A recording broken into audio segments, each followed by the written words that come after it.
तो देखिए, आपको बता दें कि सीबीआईसी यानी central board of indirect taxes and custom की स्पेशल ड्राइव में बड़ी सफलता हासिल की गई है। सीबीआईसी के चेयरमैन विवेक जौहरी ने जी बिजनेस से खास बातचीत में कहा है कि स्पेशल ड्राइव को 15 जुलाई से आगे बढ़ाने पर विचार किया जा सकता है। इसके अलावा आखिर उन्होंने क्या कुछ कहा, आइए आपको सुनाते हैं। इनडायरेक्ट टैक्सेस पे बात करने के लिए हमारे साथ हैं सीबीआईसी चेयरमैन विवेक जौहरी सर। आपसे हम एक अश्योरेंस चाह रहे हैं, क्योंकि सर बहुत सारे लोग हैं जिनके केसेस पेंडिंग है, डिसीजंस नहीं हो पा रहे हैं। तो क्या इस साल के अंदर जीएसटी ट्रिब्यूनल शुरू हो जाएगा? ये सवाल, इसके साथ एक चीज़ मैं और जोड़ना चाहूँगा। हो सकता है कि सर ये बड़ा प्रीमेच्योर सवाल हो, क्योंकि सर पेंडेंसी बढ़ गई है।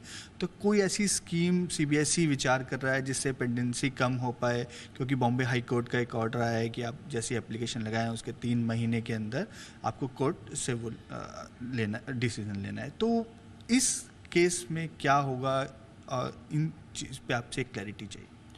देखिए, जीएसटी ट्राइब्यूनल के गठन की जहाँ तक बात है तो वो बात काफ़ी आगे बढ़ चुकी है, और पिछली जीएसटी काउंसिल की बैठक में जो प्रमुख निर्णय थे उसको लेकर वो लिए जा चुके हैं। उसका क्या स्वरूप होगा, उसमें कितने मेंबर्स होंगे, सिलेक्शन प्रोसीजर उनका क्या होगा, क्या procedure GST council tribunal follow करेगा, इस सब पर जो लीगल फ्रेमवर्क है वो बनाया जा चुका है। और एक्ट में जो भी चेंजेस होने थे सेंट्रल एक्ट में वो करे जा चुके हैं। अब हम दो चीज़ का हमें इंतज़ार है। एक यह कि जो ट्राइब्यूनल के गठन के लिए कितनी बेंचेस हों, किस प्रदेश में कितनी बेंचेस हों, एक तो उस पर निर्णय होना है। और कुछ रूल्स हैं जो कि हम काउंसिल के समक्ष आने वाली बैठक में रखेंगे, उस पर चर्चा होगी। और मेरी पूरी उम्मीद है कि काउंसिल उसको अप्रूव करेगी। इसके बाद हमें इसका इंतज़ार रहेगा कि स्टेट जीएसटी लॉ में कुछ अमेंडमेंट्स होने बाकी हैं, और स्टेट्स ने इस पर ऑलरेडी कार्य शुरू कर दिया है। जैसे जैसे उनकी लेजिस्लेटिव असेंबलीज़ की बैठक होगी या सत्र शुरू होगा, वो जो भी बिल इसके लिए आवश्यक है वो लेकर आएंगे। तो मेरी उम्मीद ये है कि इस कैलेंडर ईयर के अंत तक जो लीगल फ्रेमवर्क है वो पूरी तरह बन चुका होगा, और तब तक जो प्रोसीजरल पार्ट है जिस पर इस काउंसिल में चर्चा होगी उसमें भी काफ़ी स्पष्टता आ जाएगी।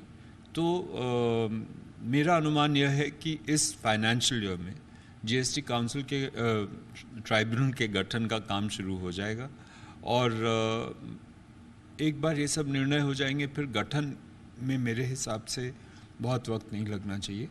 तो वो कार्य तो इस फाइनेंशियल ईयर में अवश्य शुरू हो जाएगा, ऐसा मेरा मानना है। और ज़्यादा से ज़्यादा अगले फाइनेंशियल ईयर के पहले पक्ष में ट्राइब्यूनल एक रियलिटी बन जाएगा। तो जो भी पेंडिंग केसेस हैं उनके निपटान के लिए एक फोरम मिल जाएगा ट्रेड को। सर, एक सवाल मैं कस्टम ड्यूटीज़ पे पूछना चाहूँगा। सर, कस्टम ड्यूटी सोलर के लिए एक रिकमेंडेशन था कि जो ड्यूटी बढ़ाई गई थी उसको वापस घटाया जाए। तो सर, उस पर कोई फैसला, उस पर कोई विचार सीबीआईसी कर रहा है? आपने ठीक कहा कि यह सुझाव हमारे पास आया है। उसमें देखिए, पहले हम ये जान लें कि हमने वो ड्यूटी क्यों बढ़ाई थी। सोलर सेल्स और सोलर मॉड्यूल्स पर, सेल्स पर 25% ड्यूटी और मॉड्यूल्स पर 40% ड्यूटी 1 अप्रैल से इस साल लगाई गई। उसको लगाने का आशय ये था कि इन आइटम्स का हमारे देश में निर्माण हो सके, और ऐसा भी ये भी एक रियलिटी है कि इसके लिए हमारे पास कैपेसिटी भी है। तो मंशा ये थी कि इनका निर्माण देश में हो और हमें उनको आयात करने की आवश्यकता कम से कम पड़े। और ये मेक इन इंडिया से भी के भी अनुकूल है। और उसके अलावा हमारा जो प्रोग्राम है नॉन रिन्यूएबल एनर्जी की तरफ, रिन्यूएबल एनर्जी की तरफ बढ़ने का, उसमें भी ये सहायक होगा।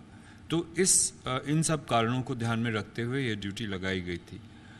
जो बिड्स ऑलरेडी दी जा चुकी थी ये ड्यूटी लगने के पहले, उन प्रोजेक्ट्स को के बारे में यह सुझाव हमारे पास आया है कि उनको आप अभी भी बिना ड्यूटी के देश में आयात करने दीजिए। तो उसमें हमें थोड़ी दिक्कत लग रही है, क्योंकि इतने सारे प्रोजेक्ट्स हैं जिनमें बिडिंग ऑलरेडी हो चुका होगा 1 अप्रैल तक।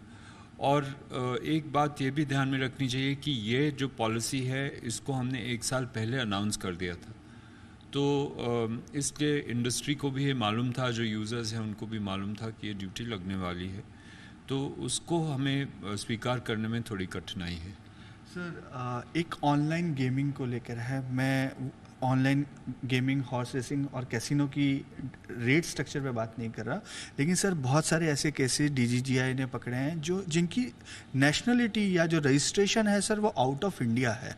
तो ऐसे केसेस को सर CBIC कैसे देखेगा, किस तरीके से उन पे नकेल कसी जा सकती है, क्योंकि रैम्पेंट वे में सर देश में फेक या ये कहेंगे जो रजिस्ट्रेशन है वो आउट ऑफ इंडिया की तरफ से कराया गया है।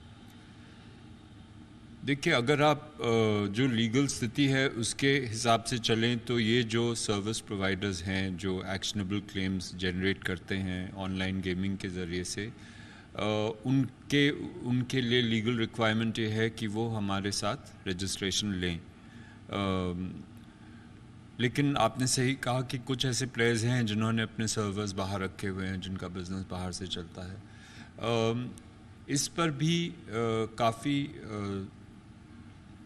काफ़ी ज़ोर से चर्चा चल रही है और ये चिंता का विषय है। अभी हमारे जो इन्वेस्टिगेशंस हैं उनमें हम मेनली जो डोमेस्टिक प्लेयर्स हैं उन पर ध्यान दे रहे हैं, क्योंकि वहाँ भी हमने पाया कि लूप होल्स का फ़ायदा लिया जा रहा है और टैक्स इवेजन हो रहा है। तो वो इन्वेस्टिगेशंस हमारे जारी हैं, लेकिन हम और एजेंसीज़ के साथ, क्योंकि इसमें कई एजेंसीज़ का कोऑर्डिनेटेड तरीके से काम करना ज़रूरी है, जैसे कि क्योंकि ये ऑनलाइन और डिजिटल गेम्स हैं, इसलिए इनका एक डिजिटल ट्रेल रहता है। जो सर्वर्स हैं वो बाहर हैं, तो उसमें अच्छा फिर इनका जो पेमेंट है वो कौन से चैनल से बाहर जाता है, तो इस सब की हम तहकीकात अभी कर रहे हैं